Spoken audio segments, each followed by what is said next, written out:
Bonjour à tous. Au cours passé, nous nous sommes séparés sur un texte à contracter. Nous avons déjà présenté le résumé.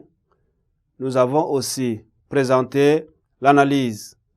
Pour aujourd'hui, nous allons passer à la phase de la discussion.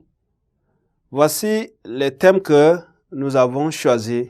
Nous avons choisi au moins deux thèmes. Le premier thème dit ceci: le cinéma est-il important pour l'Afrique? Le cinéma est-il important pour l'Afrique? Le deuxième thème: le public contribue-t-il à la réussite d'un film? Voilà, ces deux thèmes-là sont sortis des idées de notre texte.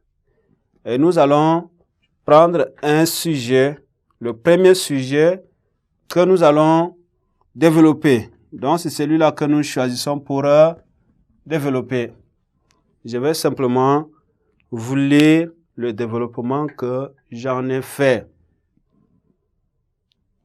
Nous allons le faire avec introduction, développement et conclusion comme nous l'avons dit la dernière fois. Voici ce qui est de l'introduction.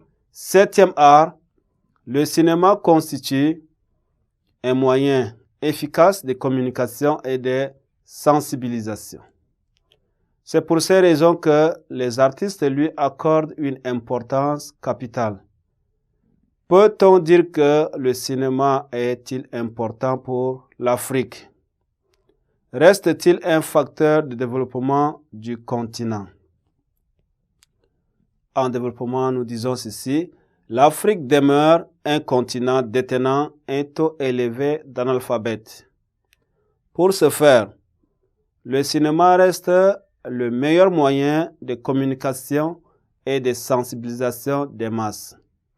Pour preuve, alors qu'il faut beaucoup d'efforts afin de comprendre un poème, il suffit de bien observer les images pour ancrer la leçon de la morale que contient le film.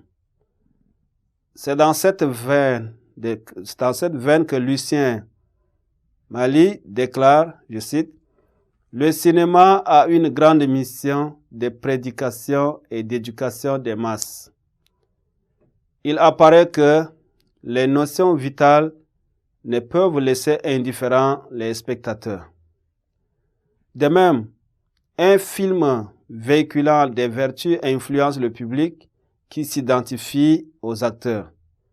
Par exemple, en présentant les réalités africaines, le cinéaste dicte la conduite à tenir, il invite à la méditation. »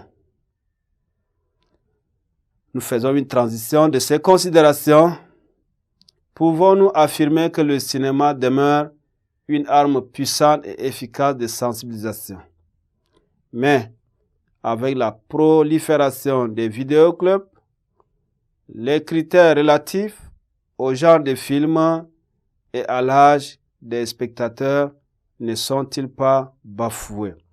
Voilà en ce qui concerne notre développement. Vous avez vu comment nous avons choisi notre sujet et comment nous l'avons discuté en partant d'une introduction pour passer par une conclusion, arriver à un développement pour arriver à une conclusion. C'est tout pour aujourd'hui. Je vous remercie de votre attention. Au revoir et à la séance prochaine.